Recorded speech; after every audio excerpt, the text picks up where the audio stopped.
Oh, hi, is this Linda?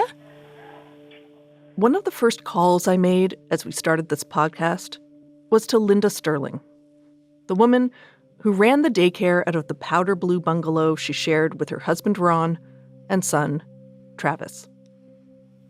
Oh, hi. My name is Lisa Rundle, and I'm a producer at CBC. How are you?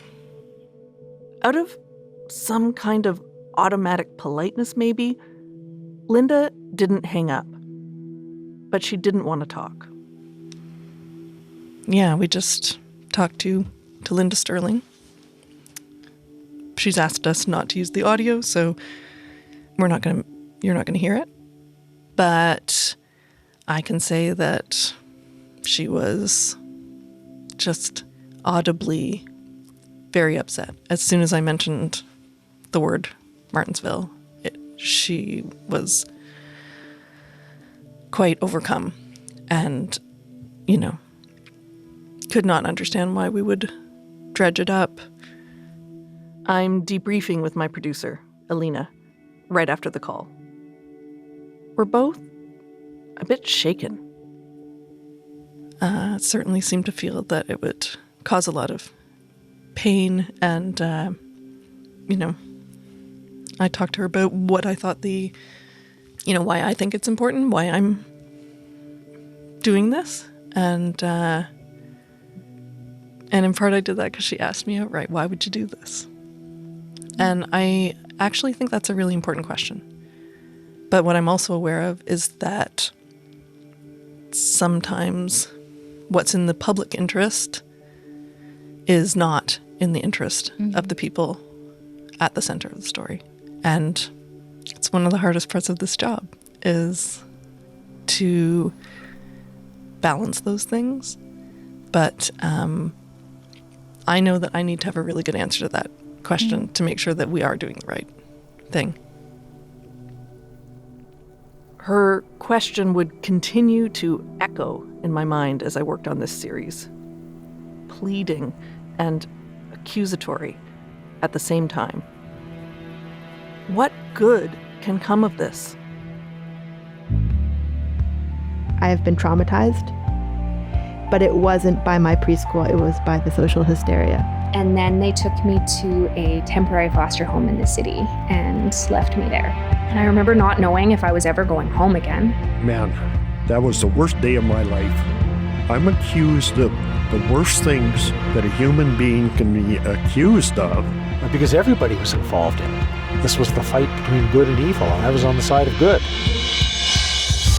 I feel like now is a good He time. said the police and parents were guided by their The taint of these sort of charges is going to follow us no matter where we go or what we do. Felt right. I'm Lisa Bryn Rundle, and this is Uncover, Satanic Panic. The final episode. What good can come of this?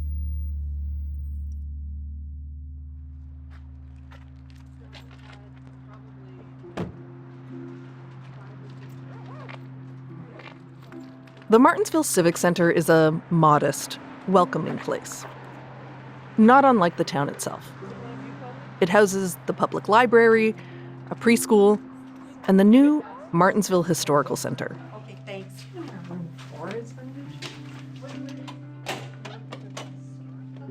The Historical Center occupies a crowded couple of rooms hung with old town plans, aerial shots, and brief biographies of founding families. In one of them, I spot Samantha Lowen's beloved grandmother, the one who'd been expecting her home from school the day a social worker showed up and drove Samantha away. So you're doing something on Martinsville, are you? Yeah. The center's run by local history buff Terry Hedderly. I'm president of the Martinsville Historical Center, and I've lived here since 1997. Okay, so you So- came after. Yeah, it was after. If you look at the population stats, Martinsville was growing at quite a sharp curve, and then all of a sudden it plateaued. And then it started again about when I moved here in 1997. So, it was tough for people to know what was real, what wasn't, from what I've heard. So, yeah, it was a very, very difficult time in our community. Roughly a year after the night of high alert that had the town bracing for chaos, the Martinsville Municipal Police Service was shut down for good. It became a very difficult time. Randy Chuddock, the police officer who'd planned to spend the rest of his career there, had the job of closing its doors. It shouldn't have happened the way it happened. But then the town moved on. The population has nearly tripled in the 30 years since the Martensville Nightmare. I wouldn't move away. I love it here. It's growing very quickly. And as far as the community is concerned, the nightmare isn't what defines Martinsville. It's not something that, is talked about on any regular basis. It's not something that people dwell on. In fact, if you moved there after, there's a decent chance you've never even heard of the Martensville Nightmare. But it is a part of this place. Innocent or not, I don't think those people could come back here. Back in 1994, after Ron and Linda were acquitted, the life they'd had in Martinsville was already gone. Yeah, I mean, we've been found acquitted, and people are, they still think that, that justice hasn't been done. And I mean, what was the use of going through 5.5 months of court? It doesn't mean anything to them. They moved to a new town and tried to start over. Travis Sterling served roughly a year before being quietly released. Of the other 6 accused, 2 are now deceased. 3 others didn't respond to our efforts to reach them. That leaves John Popowich. Never broke me, never broke my family. My 2 daughters, my ex-wife, and the strongest people I know. After the Martinsville cases fell apart, John launched a malicious prosecution suit against the police investigators, the prosecutors, 2 Martinsville police chiefs, the province of Saskatchewan, and more. The suit dragged on for years. John Popowich's legal nightmare began 10 years ago this month, a nightmare he can finally say is over. The public will now know that I'm an innocent man. I have the papers to prove it.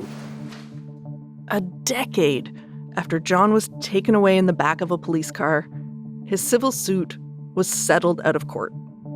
The wind had finally changed direction. John got $1.3 million from the Saskatchewan government and a personal apology from the province's then Minister of Justice. I flew my daughter out from Pittsburgh to come to the apology. Like they wanted to do it a certain day. I said, no, I need 4 days. Flew Ray out, and that's my daughter's name. And we met with Mr. Axworthy, and we got our apology. And I never met him before. He was a hell of a nice gentleman, and it came from the heart. It came from his heart. Down to earth, nothing big and fancy. And, when somebody's getting a little choked up, no, it came from his heart.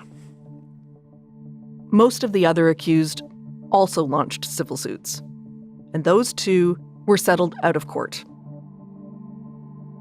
Officials expressed their sympathies to all the wrongly accused, but they didn't admit wrongdoing.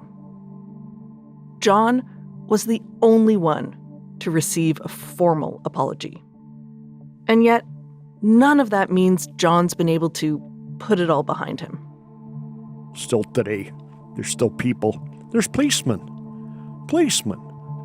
who still think I'm guilty. John's retired now, but he still runs into people, including old colleagues who believed him to be guilty from the outset and believe the same today.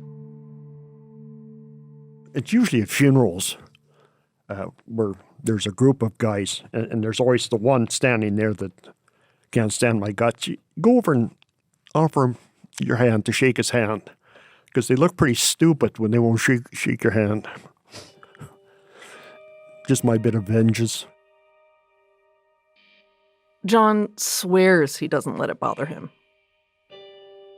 And a good friend of mine, who's also my psychiatrist, said, John, if you're going to worry about people what they think of you, he says, you'll die.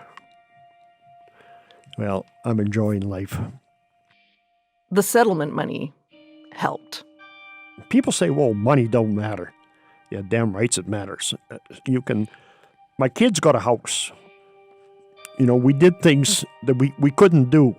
Yes, money helps to do things, to give them something that was taken away from them, because Papa was accused of all kinds of things.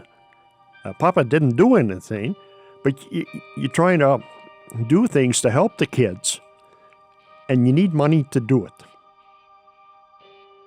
In the years after the trials, John used to grab coffee with the other officers who'd been accused. But the conversation couldn't help but turn to Martinsville. And in time, that became its own kind of burden. Now, for John, it's as over as it can be. I can't keep kicking that can down the road. Oh, poor me, it happened to me. Well, it did happen. Suck it up. Let's move on. It's part of my life. And how do you get rid of it?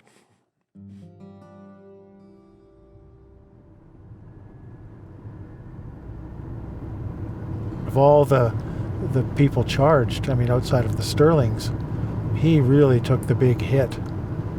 People don't remember the police chief's name or any of these people, but John Popowich, oh yeah. He was the Saskatoon cop, the guy who had the meltdown on camera. Saskatoon journalist Dan Zakreski. I think that's one of the reasons why John is so open to talk. It's still an open wound for him. Dan covered John's malicious prosecution suit extensively. By the time the civil stuff rolled around, I was John Popowich's last resort. His police colleagues didn't believe him. The government didn't, nobody believed this guy, the general public. It was me and his lawyer. And boy, that's when you find out why you're doing what you do. Because it's not fun being the guy on the outside. Unless you like that stuff, which I did. In part, it was just a great story. You had a pit bull defense lawyer who just would not let go. But he really did. He really did believe this guy was wronged and put his own business and career on the line to prove otherwise, or to prove that he was. I remember going to visit him in his office because he was a really good source. And he would be, 6:30 in the morning, sitting on the floor with, 50 different stacks of documents, an ashtray, chain smoking. He's looking at a guy who's gone right down the rabbit hole. And I would just look at him and go, oh my God, man.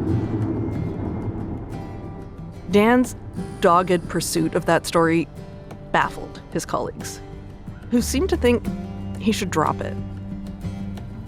Why are you still interested in this? It's over, right?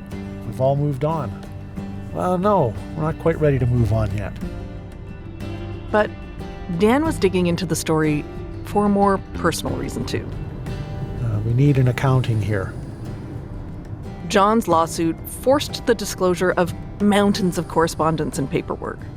And Dan says it was only then that the full story came out.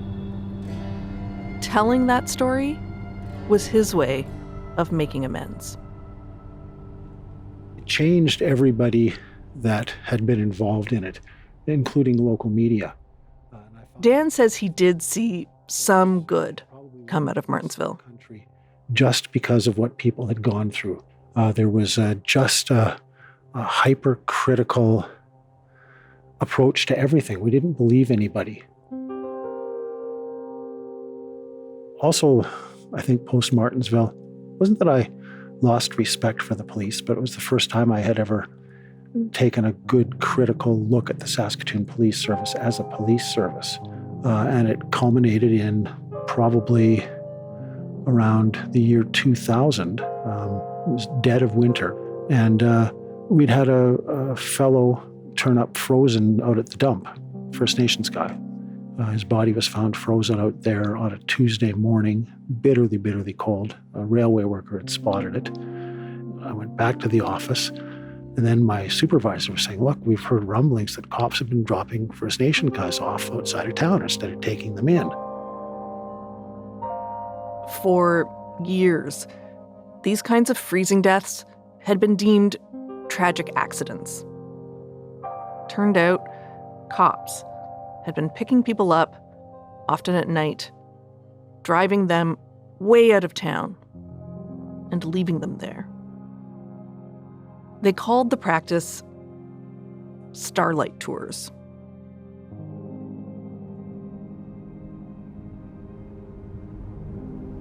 So we went and confronted the police, and the notion that a police force in a modern metropolitan city would be routinely taking people out, and sometimes they die.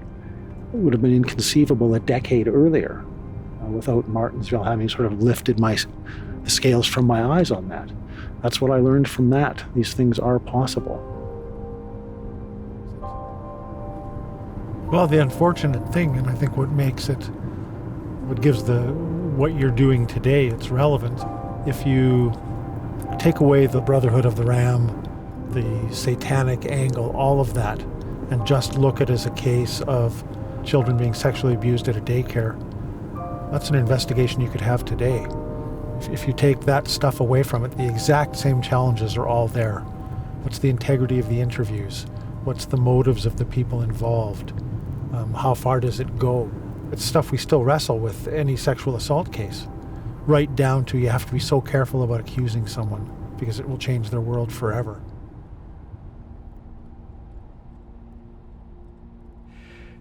When you're accused of horrendous things like this, it's no better than murder.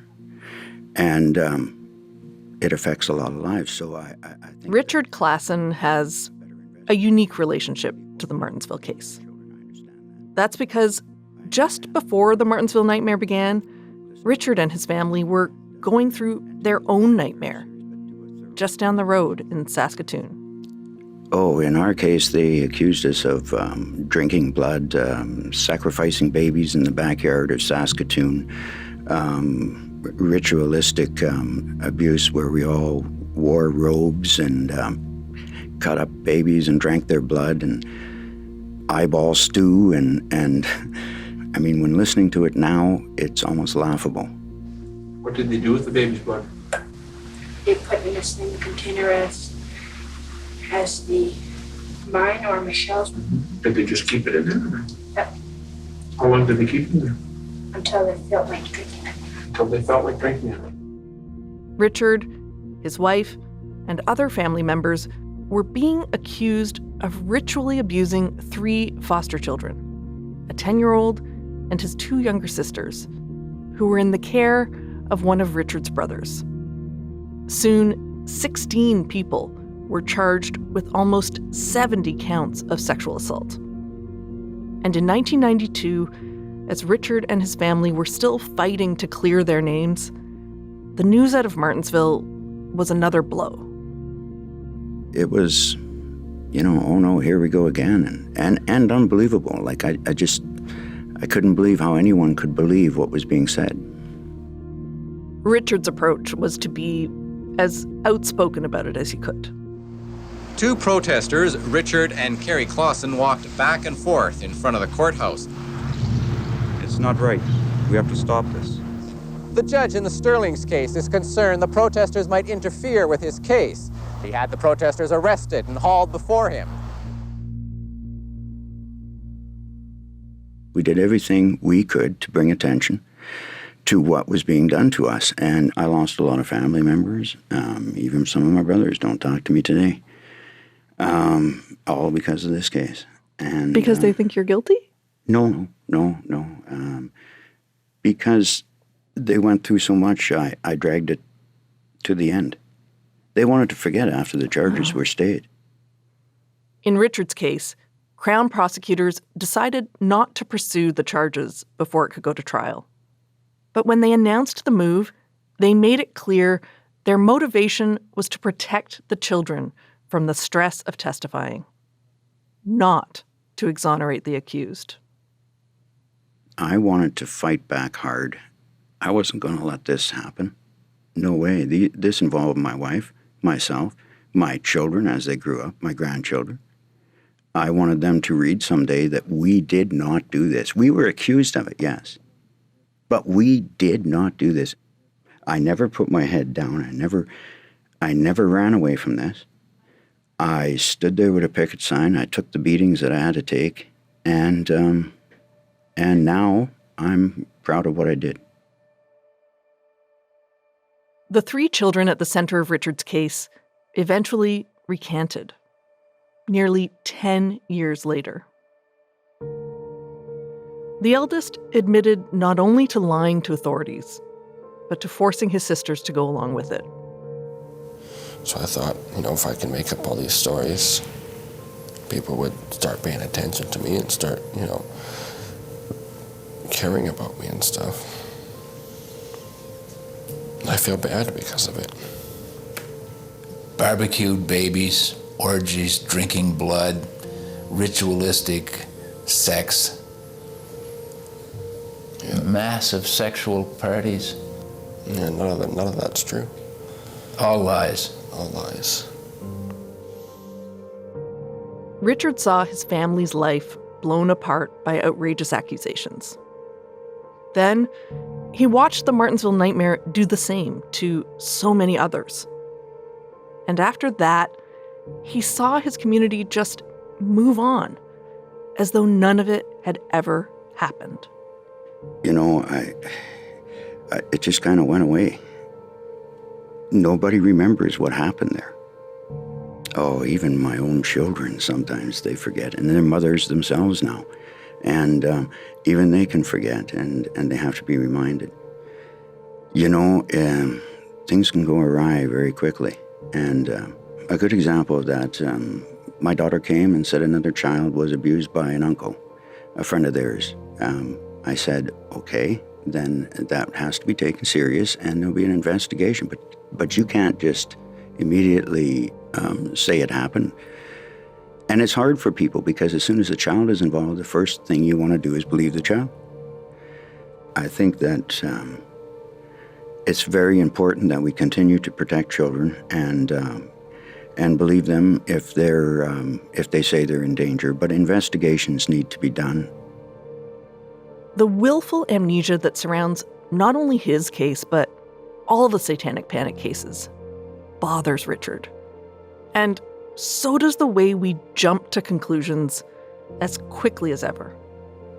We should all be reminded of it. I tell people all the time, you have to be very, very mindful of what you hear in the media and what you hear from people. It may not always be what it seems.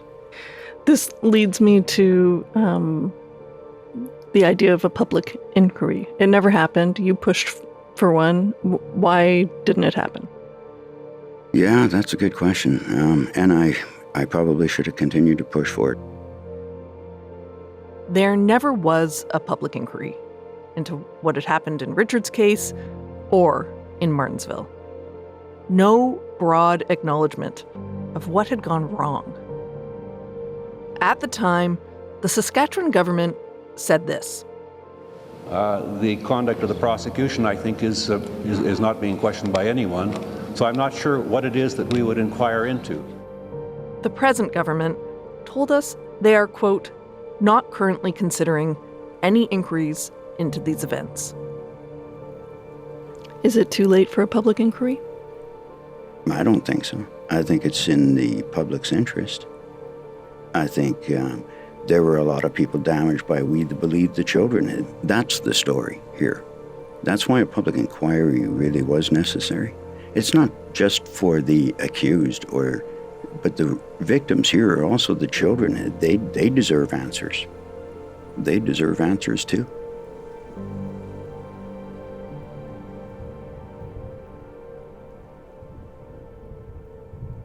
Without a public inquiry, there never was a formal chance to learn, to clear the air, to even agree on what happened in Martinsville. To this day, there's no general agreement on the facts. But there should be. The courts have been clear. The vast majority of the charges should never have been laid, let alone prosecuted. The RCMP-led task force concluded hysteria had shaped the case. And the FBI determined that the rash of seemingly similar cases could not be supported by evidence. And yet,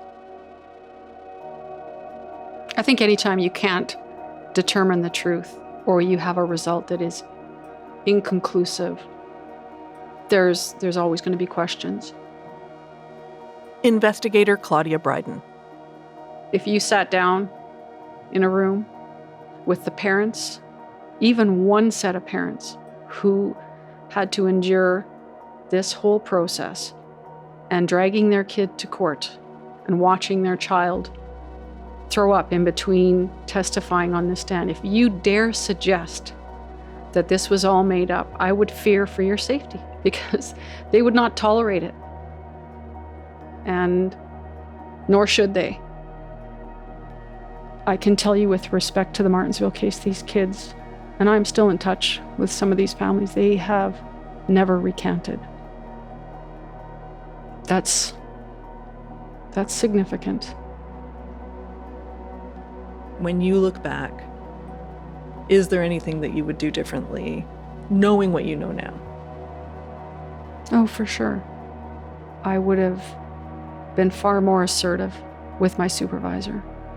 I would have been far more assertive with the prosecutors. More assertive about the need to call in the RCMP or other support early in the investigation. I really thought I did my due diligence.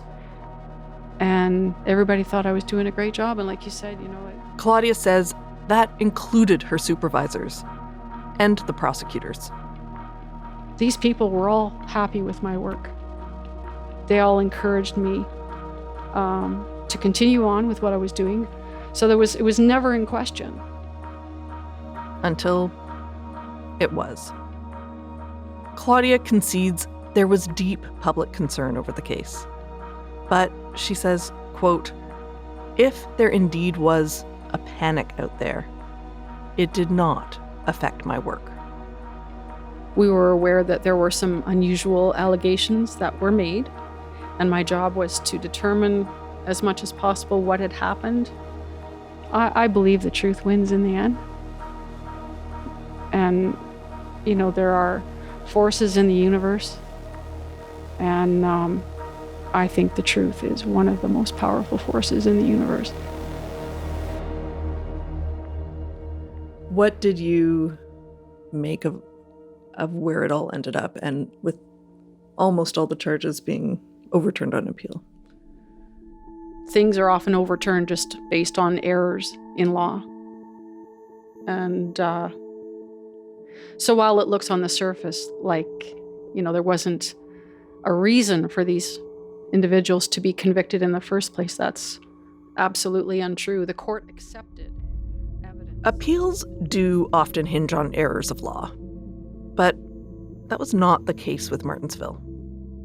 6 of Travis Sterling's 8 convictions, and all 7 of the young offenders, were overturned on the grounds that they were not supported by the evidence, that a reasonable judge or jury could not have reached that verdict. In doing your best, sometimes you don't get it right. You can't know. But there's no doubt in my mind that a lot of things happened at that daycare. There's no doubt in my mind that we only scratched the surface. But I believe there were far more individuals involved than Travis Sterling. This was bigger than Travis Sterling. When I started work on this podcast, I wanted to find out what it was like for people when they realized they'd been affected by a hysteria. I wanted to know what they learned from it, what we could all learn from it. But that's not the story I found. As you found out wading into this story, 30 years later, people's lives are still blown up. You can make somebody cry on the phone in 10 seconds by saying those words. It turns out, for a whole lot of people, the Martensville Nightmare isn't really over. As I tried to get my head around it all, my mind kept returning to that call with Linda Sterling. Why would you do this? What good can come of it? I've answered those questions for myself a dozen different ways. Because so many people still believe the wrongly accused were guilty. Because of all the misconceptions about what happened. Because there are more people than I ever imagined in Martinsville and every place like it who've been left on their own to pick up the pieces. And because, as a society, we haven't really dealt with any of this. If there's any way to put it to rest, to inch closer to some kind of resolution, I think it's worth trying. And that has to include a willingness to look at the whole truth.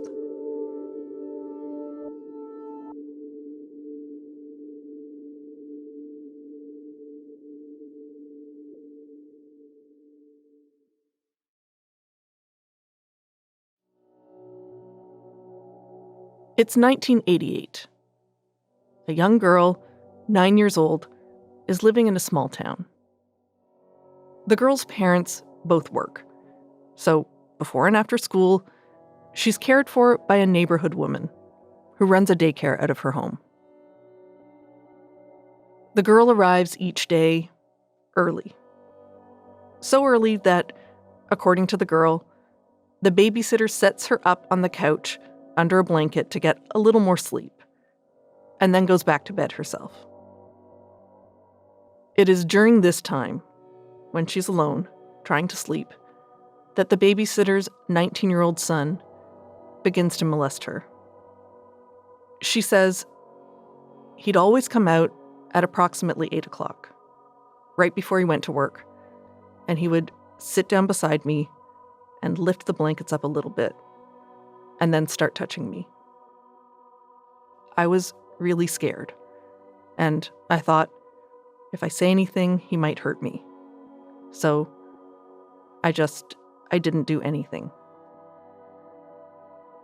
She rolls over and rolls over again, trying to make him stop. But he doesn't. She says it happens again and again over the course of 3 to 4 weeks and becomes increasingly violating. The girl says, I finally thought, this isn't right. There's something I have to do about it. What he's doing to me is wrong. So I finally went to my school counselor and told her. This account comes from the girl's testimony at the trial of Travis Sterling. In the transcripts, she speaks with such clarity and composure. I can almost hear it. As my producer and I searched for the children involved in the case, we stumbled on a comment posted on Facebook. 32 years after she first reported her abuse, the young girl, now an adult, was speaking out. As far as I know, it's the first and only public statement from one of the children in the Martinsville case. It reads, in part, the system failed the children, not the Sterlings. I was cared for in that hell house. The allegations are true. This, my friends, was not a witch hunt. This happened to me and changed me forever. Hers was the complaint that predated all the rest. The complaint that never would have been pursued any further if Claudia Bryden hadn't found it shoved in the back of a filing cabinet.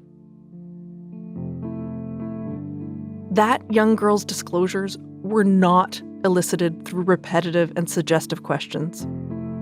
She was not rewarded for providing information. Of the many allegations from Martinsville, this was one of only 2 charges that were ultimately upheld by the same courts that so confidently struck down all the others.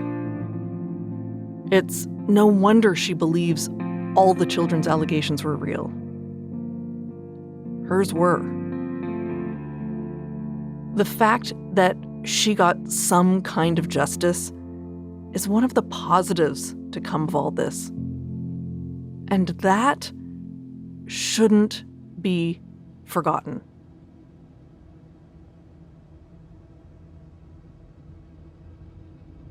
I've come to think of the panic as a funhouse mirror version of the world. Endlessly distorting.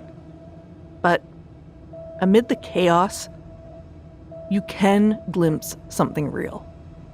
Our top story, the Pope issuing a letter to the world's 2 billion Catholics and apologizing for the crime of sex abuse by priests. Pedophilia epidemic. That is how a new lawsuit describes the problem of child sex abuse Jeffrey in the Boy Epstein is Scouts accused of of America. running a sex trafficking network as complex and well-organized as it is More than disturbing. 150 detailing harrowing encounters with the doctor who disguised sexual abuse as medical treatment.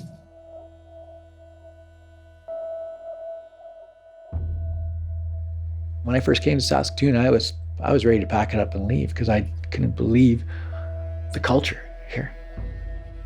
Ernie Lutet worked with the Saskatoon police force in the early 90s. He'd come to the city from Northern Ontario, just a few years earlier. And it's a great province. I mean, obviously it worked out because I've been here ever since.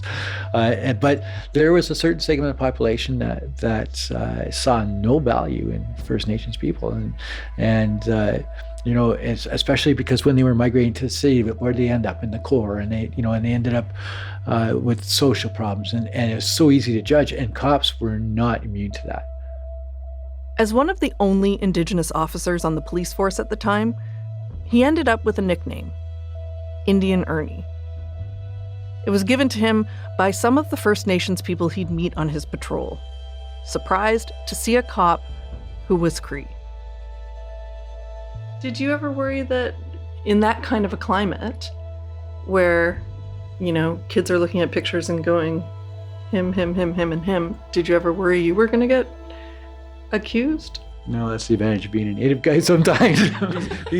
There's only 3 of them there. That can't be them. Right. Awesome.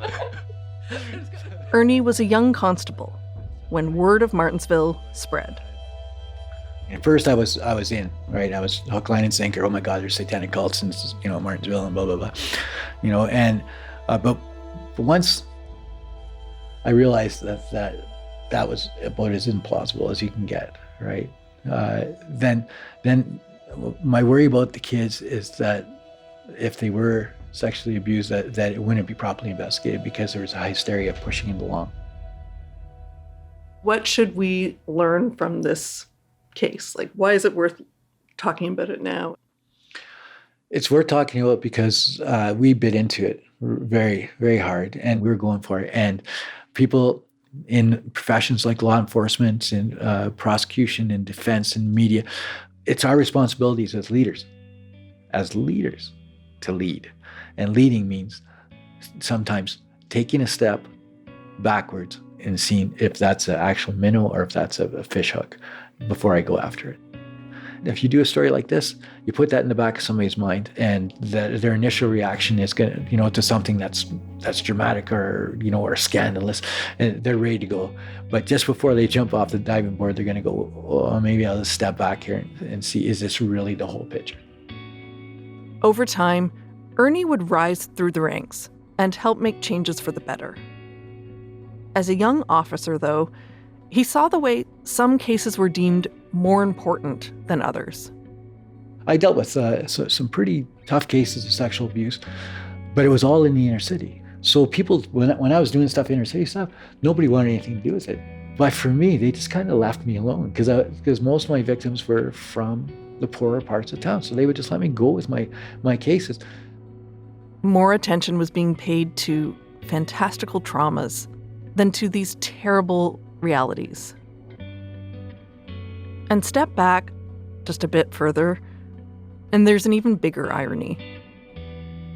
At the same time as the Martensville case was unfolding, Canada's last residential school was still in operation, just a few hours away.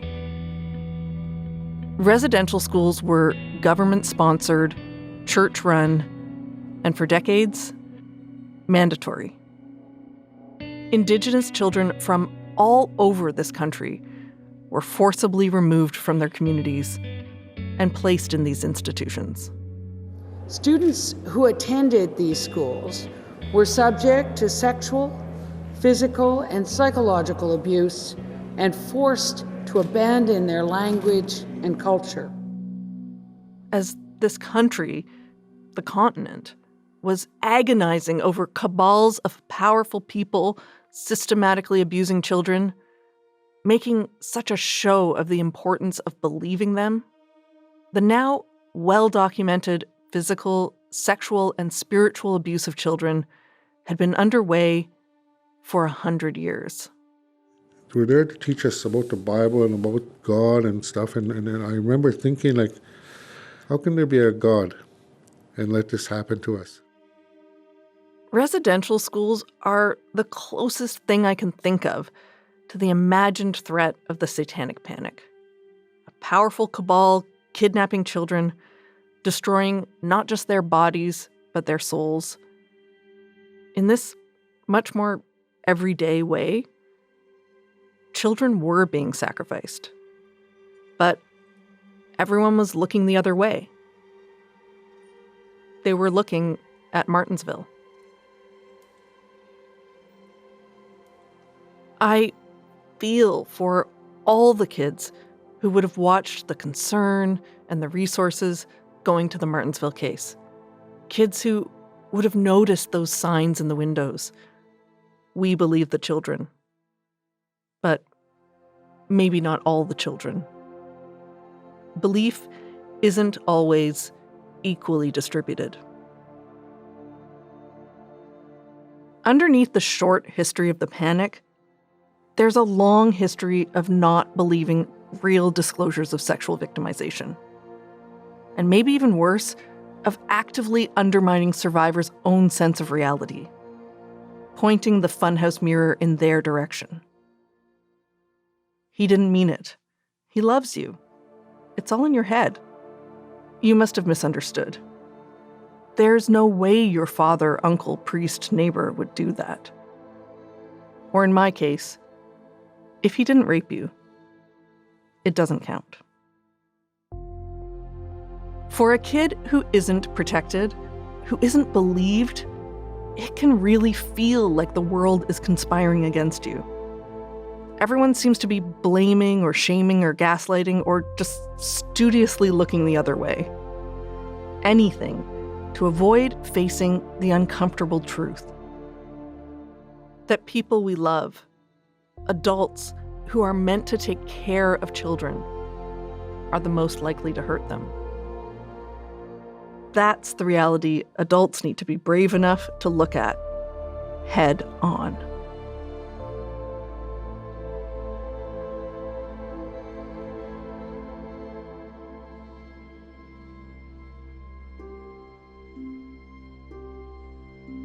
The satanic hysteria dropped off sharply after Martensville.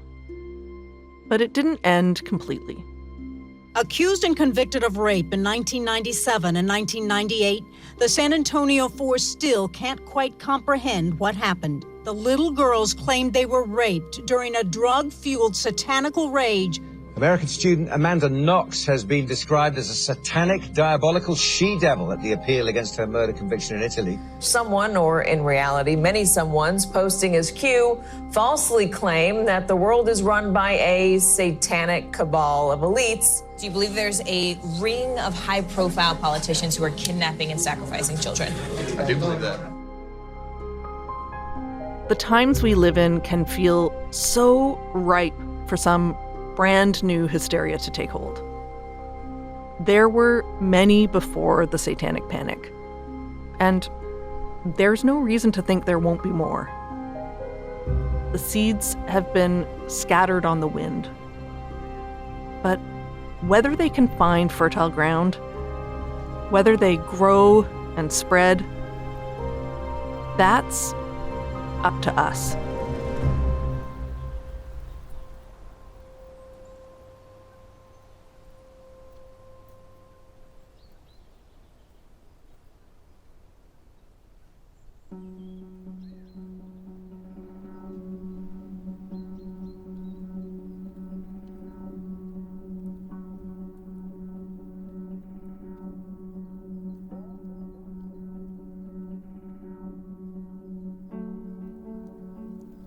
Uncover Satanic Panic is written and produced by me, Lisa Rundle, and Alina Ghosh.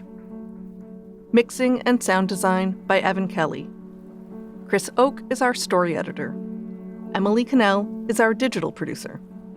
Original music by Olivia Pasquarelli. Evan Agard is our video producer. Tanya Springer is the senior producer of CBC Podcasts. Arif Noorani is our executive producer. Leslie Merklinger is the Senior Director of Audio Innovation. Special thanks to Pia Chattopadhyay and CBC Radio's Out in the Open for their interview with John Popowich, and CBC TV's The Fifth Estate. For script notes and other crucial support, we want to thank Sarah Liss, Sarmishta Subramanian, Lisa Godfrey, Sam Colbert, Debbie Pacheco, Stephen Gregory, Kate Evans, Dave Downey, Zoe Tennant, Brian Colton, Seema Patel, Kai and Roger Kelly, Haley Nolan, Sammy Miles, John Coe, Ratna Ghosh, Cecil Fernandez, Mitchell Stewart, Ben Shannon, and everyone who helped us make this podcast better.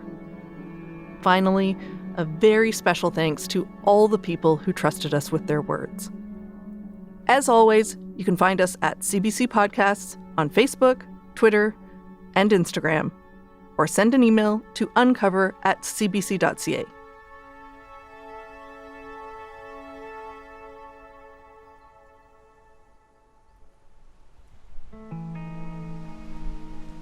What do you think you're going to tell your kids about this when they're older?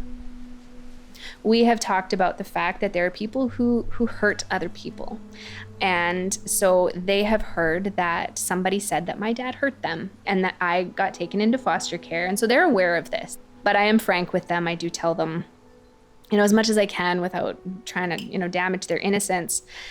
I mean, I hope that I've also raised them to be, we talk about this too, right? And I think a little bit of this distrust of authority, right, has me going, I understand that people are people and people make mistakes, and I'm not angry. I don't carry this anger about it. But I don't expect everybody to know what they're doing all the time. And so, I remember talking to my daughter a little while ago, and I said, how do you know that when I teach you something, it's true? And she went, because you told me it. And I went, don't do that.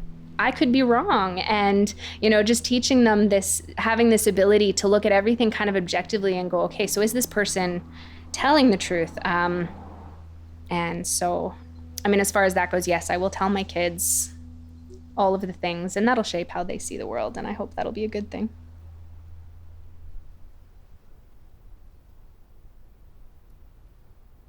If you want to hear more about how the Satanic Panic swept through the United States, check out the newest season of Conviction, American Panic.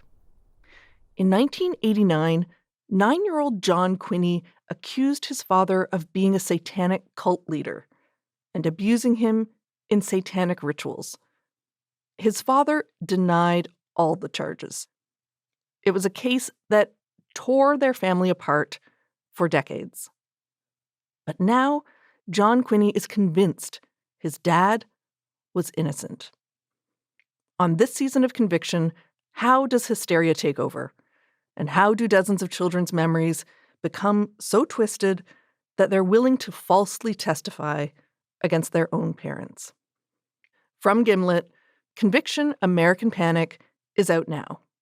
Listen to new episodes for free, only on Spotify.